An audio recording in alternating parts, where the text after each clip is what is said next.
A new book claims that Prince William was furious over the way in which the Queen's private secretary was removed from her position after a power struggle between the then Prince of Wales and the Duke of York.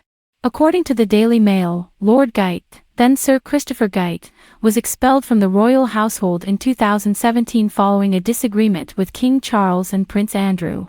The now Prince of Wales was upset over the incident.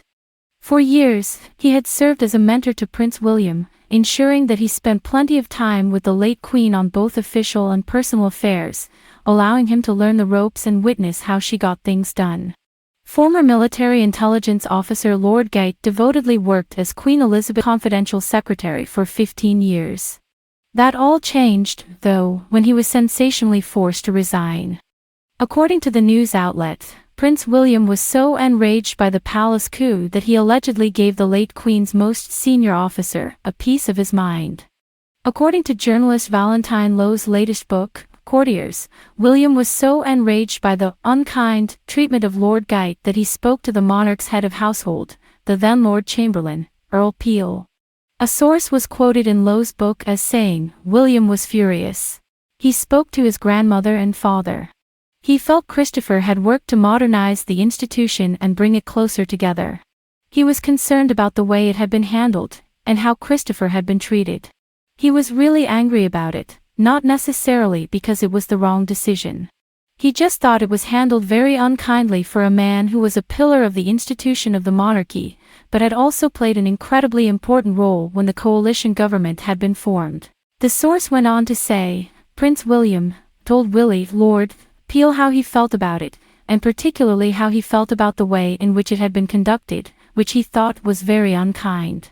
Lord Geidt and King Charles once had a good relationship, however, it disintegrated over time due to many disagreements, including Lord Geidt believing Charles's interest in buying an 18th-century estate in southwest Scotland as an HQ for his charity would leave the then heir to the throne financially exposed. As for his relationship with Prince Andrew, the Daily Mail reported the disgraced prince held a grudge against Lord Geidt because he assisted in sidelining Andrew from family duties. One of those family duties was the palace balcony appearance in 2012 at the Queen's Diamond Jubilee celebrations. Andrew was not asked to join the family for the traditional appearance. Lowe claims in his book that Andrew was very worked up about the exclusion, and reportedly told an aide, "You've got to speak to Christopher Geidt. I want to be on that balcony.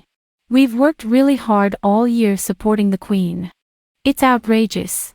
Sources have since told the Daily Mail that Lord Geidt's demise left a huge hole in the palace staff, most noticeably in dealings between the Queen's office and other family members, that it paved the way for Harry and Meghan's shock departure from the royal family.